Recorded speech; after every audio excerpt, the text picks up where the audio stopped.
Gracias por continuar junto a nosotros. En la primera emisión de Informa TVX estamos en su espacio de entrevista y como le he anticipado, ya está conmigo Eduardo Escobar, abogado, miembro de la iniciativa Acción Ciudadana, y el tema que vamos a desarrollar en esta oportunidad es el caso de Elías Antonio Saca y exfuncionarios públicos, detención y proceso judicial. Eduardo, bienvenido.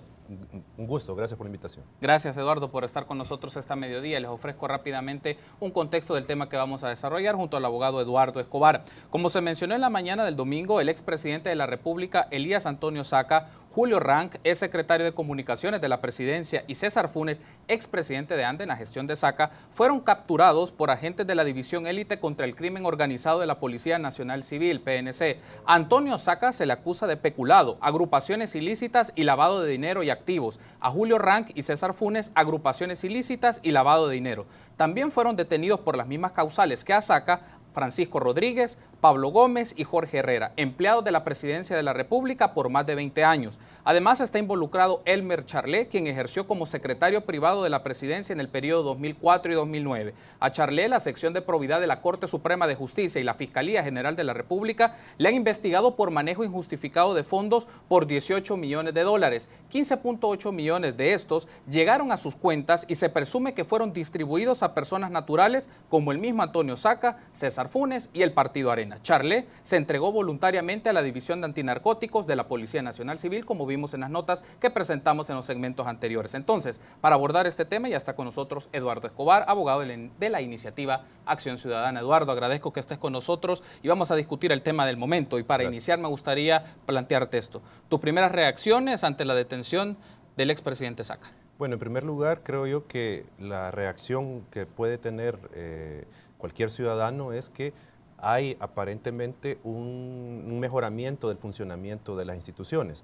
¿Por qué digo esto? Porque recordemos que la sección de probidad en su informe reveló de que hay un monto de dinero en el patrimonio del expresidente Saca que no estaba justificado, que era una cifra millonaria. Y obviamente probidad ha comenzado también con el tema del exsecretario de la Presidencia, o sea, que se están moviendo estos casos a nivel judicial ante un tribunal de lo civil.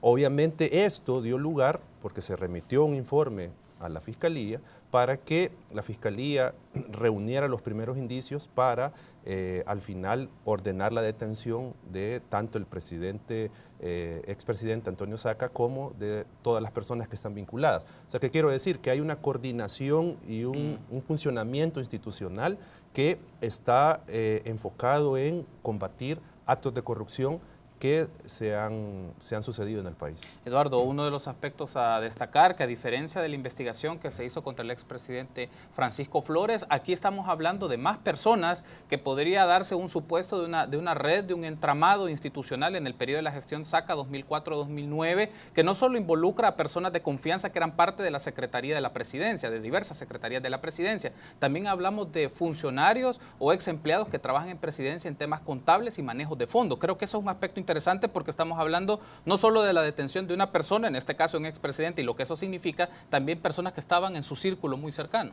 Claro, creo yo de que en ese tipo de corrupción todo se maneja y se mueve por medio de redes. O sea, es difícil que a este nivel de corrupción y con los montos que se están señalando, que son los que se han hecho públicos. No sabemos si pueden haber otro tipo de montos que están por ahí, que no se han descubierto, que se movieron también de forma ilícita. Y obviamente esto necesita de una estructura para poder concretar sus hechos ilícitos. Veamos el caso de Guatemala con la línea. Sí. O sea, era una estructura compleja y completa que, por medio de la cual se operó el caso de corrupción en Guatemala. Entonces, igual acá, lo que llama la atención con lo que mencionabas de que 3 personas todavía trabajaban en Casa Presidencial. Sí. Entonces, obviamente eso nos lleva a reflexionar qué tipo de controles pueden haber actualmente en las diferentes instituciones estatales respecto del personal que maneja temas sensibles, porque estamos hablando de que estas personas estaban manejando dinero, eran parte del staff que manejaba fondos en Casa Presidencial. Entonces, creo yo de que hay también ahí donde mucho que reflexionar. Si no habrán más personas que pueden estar vinculadas, que todavía están trabajando en el gobierno, con este caso, ¿verdad? Entonces, creo yo de que también por ahí tendría que ir la investigación de la Fiscalía. Eduardo, si te parece, hagamos una pausa justo en esta mención que acabas de hacer y la relevancia que tiene para cualquier administración pública la evaluación, la gestión de los empleados, en este caso que manejan información importante que tiene que ver con fluctuaciones o manejos de fondos, o en este caso de disposiciones de dinero a cuentas, como lo presenta la investigación que presentó Providad, como lo muestra la investigación de Providad, y me gustaría que ampliemos en esto. ¿Cómo puede generarse estas articulaciones, este proceso de seguimiento a empleados que tienen un manejo de información que es sustancial, que es importante? Bueno, en primer lugar, obviamente tiene que haberse hecho una evaluación al ingresar la nueva gestión en 2009 sobre las funciones que desempeñaban, los registros que podían tener estas personas y obviamente declaraciones que se pudieron haber realizado ante la sección de probidad. O sea, recordemos que probidad recibe miles de declaraciones de los funcionarios, porque son varios los funcionarios llamados a declarar su patrimonio cuando comienzan a ejercer el cargo y cuando sale. Entonces, creo yo de que sí habían mecanismos, incluso la Corte de Cuentas también tuvo o pudo haber intervenido en este caso, evaluando o fiscalizando el uso de los fondos que en este caso, si bien eran de la partida secreta, pero recordemos que no pueden haber fondos públicos que estén exentos de cualquier control. O sea, probablemente no se puede revelar el uso de forma pública de la partida secreta que en ese momento se tenía, pero sí tener al menos un control para evitar estas discrecionalidades que han salido a la luz. Eduardo, tú hacías una mención en tu primera intervención, el hecho de un trabajo en conjunto, por lo que se indica, un trabajo de manera paralela entre la Fiscalía General de la República y la sección de probidad de la Corte Suprema de Justicia. En principio nosotros podríamos creer que es un trabajo que ya se debería de dar, pero ahora se empieza a ver en este caso lo que puede mostrarnos un trabajo articulado a nivel interinstitucional que puede dar la pauta para otros temas de investigación de funcionarios públicos en actos de corrupción. Así es, lo que estamos viendo es lo que la Constitución ordena, que todas las instituciones públicas, si bien son independientes funcionalmente, pero tienen la obligación de trabajar coordinadamente para cumplir los fines estatales, ¿verdad? Entonces, en esa medida, es positivo que se esté dando esta articulación entre la Corte Suprema de Justicia por medio de la sección de probidad y la Fiscalía, que está procediendo contra aquellas personas que probidad está determinando que tiene irregularidades en su patrimonio, ¿verdad? Porque de ahí viene el origen de estos casos, ¿verdad? Obviamente también hay una participación de la Corte Plena. Recordemos lo que dijo el magistrado Sidney Blanco, de que había causado tal indignación a nivel de Corte Plena que fue unánime el que se procediera en juicio civil contra Elmer Charlet. Entonces, creo yo de que hay ciertos indicios que son positivos para la institucionalidad. Sí. ¿Por qué? Porque en esa medida puede ir generando confianza en la población de que las instituciones funcionan y cumplen sus deberes. Y en esa medida la ciudadanía puede, al final, optar por utilizar la institucionalidad para resolver sus problemas, porque el punto negativo podría ser que si todo esto no concluye en condenas, por ejemplo, en averiguar la verdad, eso es un mal mensaje para la ciudadanía. Comienza el descrédito y la desconfianza contra las instituciones. Eduardo, también hay otro aspecto relevante, que los casos que se han mencionado y que se llevan contra expresidentes, otros funcionarios en la administración pública en gestiones anteriores, iban por la vía de lo civil. Aquí estamos hablando de la línea penal y estamos hablando de otro tipo de tipificación de otros delitos, como el caso de peculado, agrupaciones ilícitas, lavado de dinero. Creo que eso también es importante que lo sepan nuestros amigos y amigas de la audiencia, que la línea civil lleva otro procedimiento, otro tipo de causales y que pueden tener otro tipo de sanciones, pero en el área penal también hay diferencias. Creo que es importante hacer esta mención. Claro, en los juicios civiles lo que se busca es determinar una responsabilidad patrimonial del funcionario, obviamente por haber utilizado de una forma incorrecta o no haber logrado justificar el uso de fondos públicos de los cuales él era administrador. O, sí, administrador, ¿verdad? Porque en ese caso eso es lo que sucede. Y obviamente lo que en ese caso se busca es que se reintegre el dinero público que hay faltante, que puede estar faltante. Y en el caso del juicio o el proceso penal, obviamente es para determinar una responsabilidad que conlleva una pena de prisión por este tipo de actos que se tipifican como delitos, ¿verdad? Son delitos de corrupción los que se les están imputando y obviamente eso ya atañe ya no al patrimonio del exfuncionario, sino que atañe a su libertad individual, que esa es la que ese derecho puede verse afectado si se determina la culpabilidad. Hay dos aspectos también que podemos considerar, Eduardo. Es primero el requerimiento fiscal, que es clave para saber el hilo conductor de la investigación que lleva la Fiscalía General de la República en las acusaciones que se le brinda al expresidente Saca y todos los allegados y las personas que han sido detenidas. Creo que eso es clave porque también en redes sociales varios abogados, personas mencionan, claro, se puede hacer la detención y el proceso que esto lleva, pero la clave parte por la sustentación jurídica del requerimiento fiscal. Claro, esa es la puerta de entrada de estos procesos, de estos casos al proceso penal.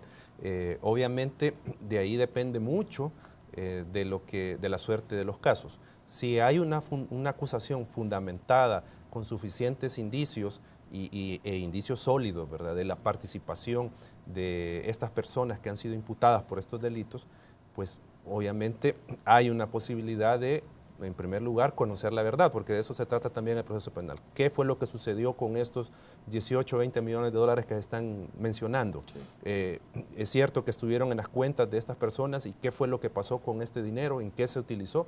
O sea, ese es el primer punto, determinar la verdad y luego determinar la responsabilidad de las personas a quienes se les está señalando por estos delitos. Entonces, obviamente, todo parte por el requerimiento. Si hay un requerimiento y ahí podemos, como tú bien lo dices, ahí podemos determinar en cómo o por qué tipifica como asociaciones ilícitas, agrupaciones ilícitas, la Fiscalía, la participación del expresidente Saca, porque sí, no tenemos mucha información sobre estos temas todavía. Perfecto, Eduardo. Tenemos que hacer una pausa. Me gustaría que en el segundo bloque hablemos un poco del tema de destinatarios y cuáles han sido algunas reacciones que se han dado en el sector político sobre este tema, si te parece. Está con nosotros esta mediodía Eduardo Escobar, abogado, miembro de Acción Ciudadana, y el tema que estamos desarrollando en esta oportunidad es caso Elías Antonio Saca y exfuncionarios públicos, detención y proceso judicial. Permítanos una pausa. Continuamos en el espacio de entrevista.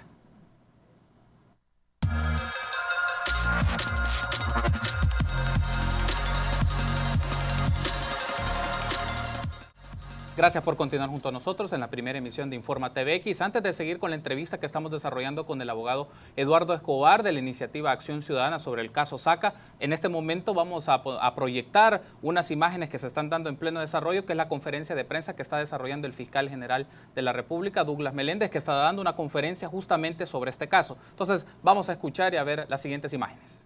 Nosotros recibimos información ciudadana e información de la Corte Suprema de Justicia hace aproximadamente 3 meses relacionados con el caso en probidad del señor Charlet. Ellos determinaron que era tan obvio que en este caso, investigado por probidad, existía sustracción clara y objetiva de fondos del Estado, de fondos de la ciudadanía. Fue a raíz de eso que digo que hace 3 meses empezamos a ahondar más en este caso. Lo retomó el nuevo grupo contra la impunidad y lo retomó también la unidad financiera de investigación financiera de la Fiscalía. Vamos a tratar de explicar, no muy detalladamente, porque estamos ahorita en el proceso, incluso no hemos requerido a los tribunales. En este momento no hemos presentado el requerimiento, por lo tanto no podemos entrar en tanto detalle. Pero sí decirles que hemos establecido al momento, en este caso, que existe cantidad de dinero proveniente de fondos públicos del presupuesto, de fondos o pueblos emitidos, digamos, por impuestos pagados por la población, por fondos públicos que han sido desviados en forma fraudulenta y corrupta para exfuncionarios o funcionarios en ese momento. Ahí tenemos declaraciones entonces del fiscal general de la República, Douglas Meléndez, que en este momento está brindando una conferencia de prensa en sede fiscal y nos está hablando en este caso del proceso de investigación para el caso del expresidente Saca. Y Eduardo, hay algo muy interesante acá, 2 puntos que quiero destacar para tener tu reacción. Primero, un trabajo que fue conocido, menciona el fiscal, por la sección de probidad o la dirección de probidad de la Corte Suprema de Justicia hace 3 meses aproximadamente. Y segundo, que eso mencionan y es el dato que es revelador, tiene la presunción de 246 millones de dólares que se dieron desviados para ciertos exfuncionarios públicos y que provienen del erario público. Son 2 cosas a destacar y me gustaría escuchar tu reacción. Claro, con lo de los 3 meses que tiene de información o que se le informó al fiscal, es lo que habíamos comentado hace un momento, el trabajo institucional que se está coordinando en el tema de combate a la corrupción, y creo que eso es importante. Obviamente tendríamos que esperar que el órgano judicial esté a la altura de las circunstancias también, que aquel tribunal que conozca de los casos o del caso, pues sea independiente e imparcial y de esa manera podamos tener una conclusión satisfactoria de estos casos. Y el otro tema de los 246 millones, pues ya esto tiene otra dimensión, si en realidad si es esa cantidad de dinero, porque se estaba mencionando 20 millones, 18, 20, variaba la cifra, pero ya 246 millones sí es una cantidad importante de dinero que obviamente eso nos lleva a que que se tiene que investigar quiénes recibieron ese dinero. Porque ya no estamos hablando de 5 centavos, estamos hablando de 246 millones de dólares y eso es una cifra importante. El fiscal mencionaba en las declaraciones que habían recibido información de la sección de probidad 3 meses atrás todavía, y él en declaraciones que se estaban dando en este momento el requerimiento fiscal no ha sido presentado, pero evidentemente si ya se tienen 3 meses de trabajo, Eduardo, en alguna medida los indicios fundamentales de ese requerimiento deberían, asumo que ya deberían estar formulados para presentarse ante instancia judicial, porque creo que es importante hacer esta mención, ¿no? Y declarar los argumentos que sustentan sus investigaciones. La Fiscalía tiene 72 horas para presentar el requerimiento. Obviamente puede obedecer el hecho de que no lo tengan concluido porque hay otros elementos que tendrán que integrarse pues, en el escrito de requerimiento o algún otro tipo de pruebas que no... O sea, que tienen que todavía estructurarlas. Claro, entonces creo yo de que está todavía dentro del tiempo y eso es lo que tenemos que esperar, que se presente el requerimiento en tiempo. Y uno de los aspectos fundamentales, tú lo mencionabas, Eduardo, y creo que profundicemos un poco más en esto, el tema de los destinatarios, quién recibió esta plata. Ya en investigaciones que había proyectado, en este caso el periódico digital El Faro, hacía una presunción, según la investigación de probidad, de que entre los destinatarios, obviamente estaba el mismo Saca, estaba en este caso el que estaba al frente de ANDA, el expresidente de ANDA, César Funes, y también el partido Arena. Y creo que hay que hacer la mención en esto, Eduardo, los posibles destinatarios, y con la cantidad que mencionaba el fiscal, 246 millones, obviamente el abanico se amplía mucho más a una red mayor, montos mayores, y seguramente ex empleados, ex funcionarios públicos que hasta este momento no ha salido a la luz sus nombres. Claro, creo yo que con este monto se vuelve importante determinar quiénes fueron los destinatarios del dinero y también, sin olvidar, para qué se utilizó el dinero. O sea, porque no solo se necesita saber quién recibió el dinero, sino que para qué se usó. Porque aquí nos abre una posibilidad de que se haya utilizado para, como ya se ha determinado de alguna manera, financiar un partido político, un partido Arena. O sea, ha recibido dinero de fondos públicos que no eran deuda política para financiar sus actividades. Hay 400,000 dólares señalados. No sabemos si puede ser más. Probablemente no solo responda a 400,000 dólares lo que recibió el partido Arena. Entonces, también este dinero pudo utilizarse para compra de voluntades, por ejemplo, o para cualquier otro tipo de cosas. O sea, porque no había ningún control sobre el dinero de la partida secreta y lo que se utilizó. Y con la cifra que revela el fiscal, pues asusta todavía más qué se pudo haber hecho con toda esa cantidad de dinero. Entonces, insisto, hay que determinar los destinatarios y el uso que se le dio al dinero. Porque, ¿qué tal si se compró voluntades dentro de la Asamblea Legislativa para aprobar determinados proyectos del Ejecutivo? No sabemos, o sea, no sabemos hasta el alcance que tiene este dinero en cuestión de corrupción. Eduardo, en esta misma investigación periodística que desarrolló el Faro aparece algo interesante, que cuando fue solicitado o que ampliara o explicara el exsecretario privado Elmer Charlet a la sección de probidad y a la instancia de la Corte Suprema de Justicia, él alegaba de que existían acuerdos de nombramiento y un reglamento para el funcionamiento de fondos, cosas que digamos que no existen, pero el punto es tratar de justificar en prácticas institucionales o en normativas, entre comillas, del manejo discrecional de fondos que se provenían por lo denominado partida secreta. Claro, y sobre eso retomo las palabras del magistrado Sidney Blanco. Dijo que no existía ningún reglamento, o sea que no había ninguna orden, directriz o peor reglamento que justificar el uso que se le dio a este dinero, porque se estaba queriendo, por lo que se sabe, justificar el uso en temas de seguridad de inteligencia, de seguridad del expresidente, pero no se pudo justificar esos gastos. Y aquí es importante retomar la sentencia de la Sala de lo Constitucional sobre el tema de la partida secreta, de que no puede existir fondo público, independientemente el uso que se le dé, sin que haya un control sobre él. Entonces, creo yo de que la Fiscalía tiene también un desafío por delante, lograr desenmarañar todo ese uso que se le dio, el destino que se le dio a los fondos, y obviamente quienes participaron en esto, porque como estábamos comentando, aquí es imposible pensar de que solo fueron 7, 8 personas las que participaron de esta red. O sea, esto tiene otras implicaciones, tiene otros partícipes de este delito. Por otra parte, también en alguna medida los ojos se ponen, o en mucha presencia, los ojos se ponen en la mira de la Fiscalía General de la República, Eduardo, por el tema hay varios casos simultáneamente que debe abordar en materia de anticorrupción la Fiscalía General de la República, y la expectativa es de que se presente ante una instancia judicial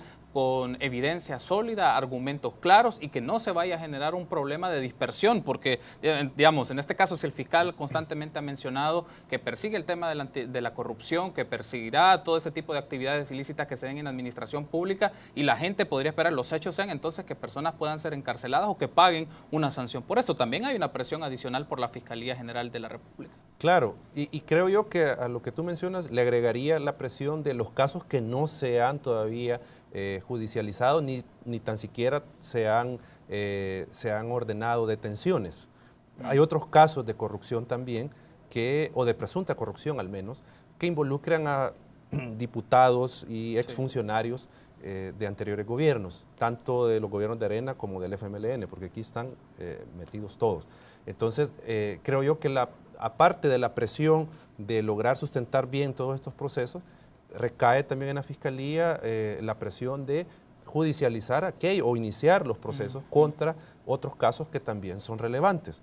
O sea, porque creo yo de que mal haríamos estar cuestionando por qué está solo investigando estos casos y no otros. O sea, cuando lo que deberíamos de estar señalando es, muy bien que investigue estos casos, pero todavía faltan otros por investigar. O sea, todavía no ha concluido la labor fiscal. Hay que, obviamente, como ciudadanía, esperar que se comience con el resto de casos. Eduardo, tengo que cerrar la entrevista. Me quedan un par de minutos, pero me gustaría de manera muy breve tener tu idea sobre esto. ¿Cómo consideras que debe ser el abordaje o el tratamiento de los medios de comunicación de estos casos? A veces abordan criterios o elementos o resaltan elementos que no son los sustanciales. ¿Cuáles a tu criterio deberían ser los principales que deben resaltar los medios de comunicación? Bueno, en este caso creo yo que uno, y lo que no hemos hablado, es el tema de la transparencia en el financiamiento de los partidos, porque aquí hay suficiente evidencia para llegar a conclusiones de que hay partidos que, o al menos en este caso el Partido Arena, recibió fondos públicos para financiar sus actividades. Entonces, ese es un elemento que creo yo es importante también analizar. El otro es el tema de la cooperación interinstitucional, cómo las instituciones están afrontando el tema de la corrupción y cómo se están coordinando esfuerzos. Y el otro es, obviamente, esperar que la Fiscalía logre fundamentar bien los casos y que proceda contra el resto de casos señalados de corrupción. O sea, creo yo que ese podría ser un abordaje, si se quiere, más institucional del caso y no un enfoque tendencioso, obviamente, porque eso no abona. ¿Por qué? Porque vamos a ver personas que están cuestionando por qué solo contra estos y por qué no contra otros, cuando lo que se tiene que combatir es la corrupción. Y eso creo que es lo importante. Eduardo, ha sido un gusto. Gracias por habernos acompañado. Estuvo con nosotros Eduardo Escobar, abogado, miembro de Acción Ciudadana, y estuvimos hablando del caso Elías Antonio Saca y exfuncionarios públicos, detención y proceso judicial. Permítanos una pausa, continuamos con más información nacional en la primera emisión de Informa TVX.